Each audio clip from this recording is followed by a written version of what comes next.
Bonjour à tous, c'est David Zara et je suis heureux de vous accueillir une nouvelle fois sur ma chaîne YouTube.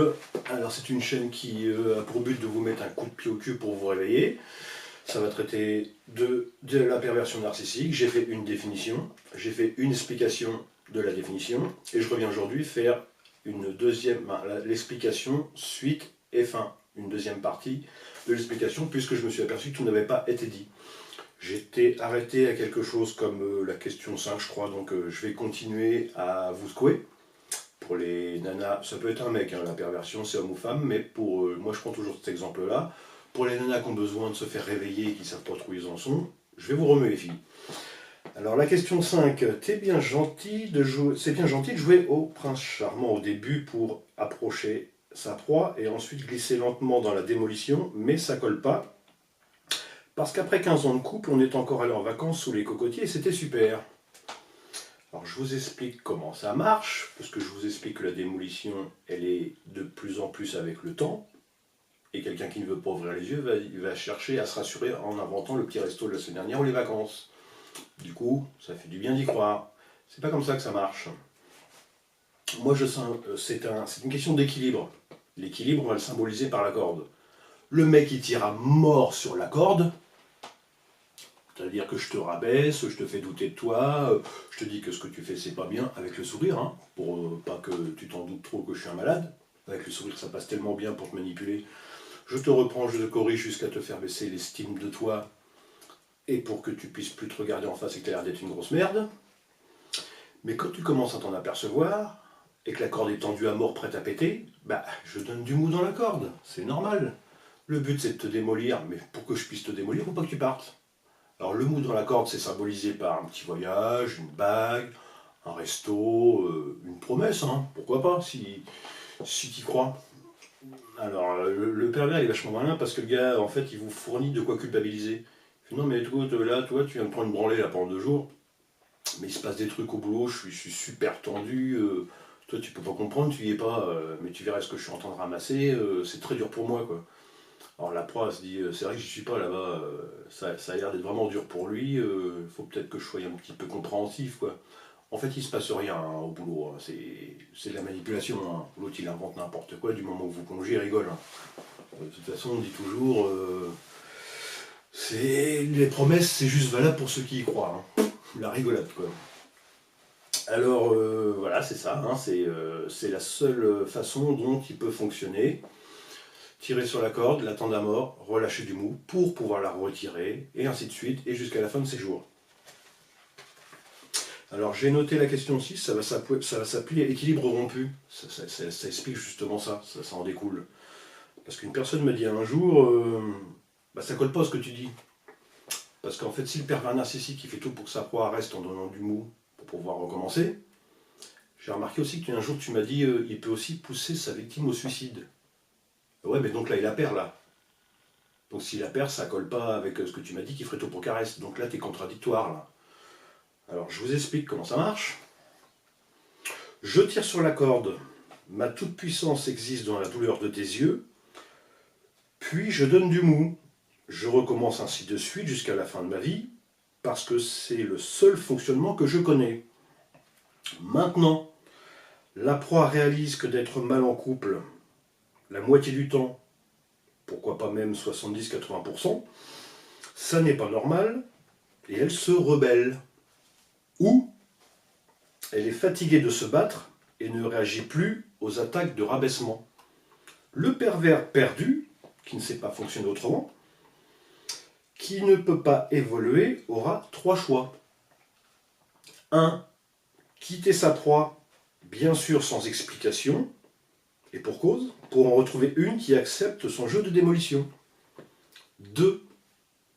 Accélérer les violences dans le but de provoquer un départ ou un suicide. C'est au choix. 3.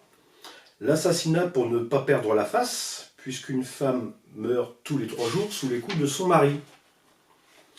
Alors, à tous les gens qui disent que la perversion narcissique, c'est un sujet devenu à la mode, je savais pas moi, je suis pas branché. Moi je savais pas que tuer sa femme c'était branché, non, parce que moi j'ai une fille. Ma fille, elle peut très bien tomber dans cette espèce de piège à la con parce qu'il est quand même vachement efficace. Quand on dit qu'une femme meurt tous les 3 jours, ça peut être votre mère, ça peut être votre fille, ça peut être votre sœur. Je savais pas que c'était cool, que c'était branché. C'est à la mode d'enterrer des gens. Fallait me le dire, je suis con moi aussi. Et donc, où j'en étais, attendez, je raccroche mes chevaux là. Euh, ouais, je voulais aussi répondre. Il y a un mec un jour qui m'a dit comme ça, il m'a dit ouais, mais mauvaise foi, hein. On va continuer en mauvaise foi, c'est rigolo. Il me dit ouais, une femme meurt tous les 3 jours sous les coups de son mari. Enfin, faut pas avoir des pervers narcissiques partout, hein. C'est pas. T'en sais rien, toi, si ces gens-là ils sont pervers narcissiques. Et là, tu chapotes, tu vois un peu ça partout. Ah ouais? Ah, c'est pas du tout pervers de tabasser quelqu'un qui peut pas se défendre physiquement et de la tuer. C'est des gens normaux. Le mec il se réveille, il dit ouais, j'ai une super vie, tout va bien, c'est cool. Je vais buter ma femme, tiens, ça va me passer 5 minutes, ça va me détendre. Non, parce que moi je sais ce que c'est que d'aller mal, hein. Comme vous, hein, c'est pas un concours de victimes, hein. Je me suis dit, et si je la fumais, ça va me faire du bien. Bon, arrêtez les conneries, quoi. Je vais vous raconter une petite anecdote. Ça va résumer un petit peu tout ça, et c'est très court. C'est un scorpion qui veut traverser un fleuve.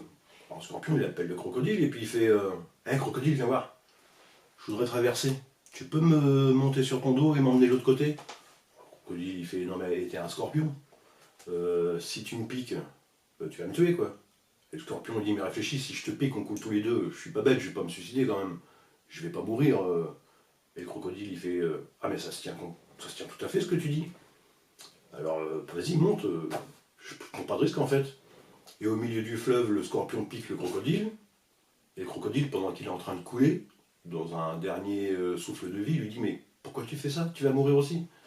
Et le scorpion lui répond je peux rien y faire, c'est dans ma nature profonde. Alors on va passer à la petite question que j'appelle la question 7. Pourquoi ça marche avec tout le monde, sauf moi? C'est bien moi qui ai un problème? Eh ben ouais. Moi, mon pervers, il rentre dans une salle des fêtes, il est chaleureux, il est dans la séduction, il plaît à tout le monde, il parle à tout le monde, il a plein d'amis. La seule personne avec qui ça marche pas, c'est moi. Donc c'est bien que c'est moi qui ai un problème. Un matin, s'il y a bien une chose que veut le pervers, c'est que tu aies l'impression que la seule personne avec qui ça marche pas, c'est toi. C'est le but, quoi. C'est pour que tu te remettes en question, que tu comprennes rien, quoi. C'est complètement lié, quoi. Imaginez un pervers qui arrive dans une salle des fêtes en disant ouais, je suis un dingue, vous êtes tous des porcs, qui c'est qui sort se battre? Mais le mec il finit au fond d'un talus ou à l'asile en moins d'une semaine, quoi. Évidemment qu'il va être dans la séduction, dans le charme, déjà parce que ça nourrit son narcissisme, son image. C'est normal qu'il y tienne puisqu'il a que ça l'image. Vous grattez derrière l'image, il n'y a rien, c'est le vide, c'est le creux. Quand on n'a que l'image, on y tient plus que tout. C'est tout ce qu'on a. En plus de ça, je ne sais pas si vous avez compris, moi je l'ai vécu donc je vois un peu comment ça se passe. Le mec, pendant qu'il est dans la séduction ou dans le charme, c'est toujours bon de se mettre 2-3 numéros de téléphone de côté, de voir un petit peu en cas de problème qui serait la prochaine fois, la prochaine proie, pardon. Parce que je vous l'ai dit, il ne peut pas vivre sans proie. Mais que ce soit avec sa femme ou celle d'un autre, il s'en fout, hein. Lui, il a juste besoin d'une proie pour la démolir, ça va pas plus loin que ça, hein. Voilà. Et puis évidemment, hein, quand il va rentrer chez lui, ben là il va voir son vrai visage et la proie va voir qui il est. Moi l'autre jour je l'ai vécu, j'ai assisté à une petite scène marrante, on est dans une salle de fête, c'est pour ça que j'en parle. Je sais que le gars, c'était son anniv, je sais que le gars c'est un pervers. À 1 milliard de %. J'y laisserai ma peau, je le sais. On va faire court, je vais pas m'expliquer là-dessus. Et le gars il prend le micro, c'est le gâteau, bon, je vous remercie d'être là, vous êtes mes amis, c'est bien en valeur et tout. Et à ce moment-là j'ai fait un truc rigolo. Pendant que tout le monde le regardait faire son discours, je suis le seul qui a regardé ailleurs. J'ai regardé sa femme. Et là, c'était drôle.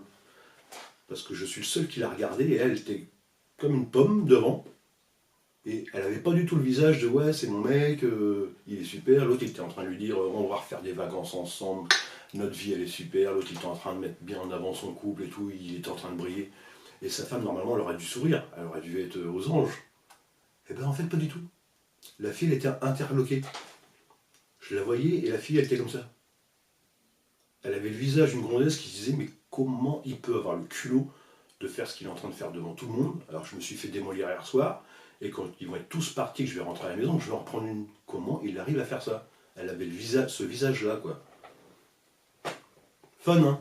Il n'y a que moi qui le voyais, et elle ne sait pas dans quoi elle est. C'est la vie. Alors, j'ai fini avec la question 7. Je voulais faire, oui, je vais terminer, c'est pas vraiment une question, je vais terminer par un petit truc rigolo. Quand vous aimez un pervers narcissique, étant donné qu'il est creux, qu'il est vide, qu'il est sans émotion, lui, il est dans l'imitation.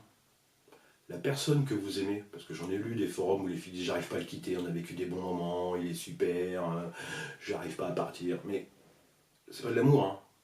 Déjà, à 90% c'est de la peur. Vous restez parce que vous avez peur de ce qui va vous arriver si vous vous rebellez. Mais c'est pas de l'amour. La personne que vous aimez, c'est vous-même. Puisqu'il vous copie, il vous imite. Vous n'êtes pas amoureux d'un pervers narcissique, vous êtes amoureux de vous-même. Dur, hein, la vie. Hein.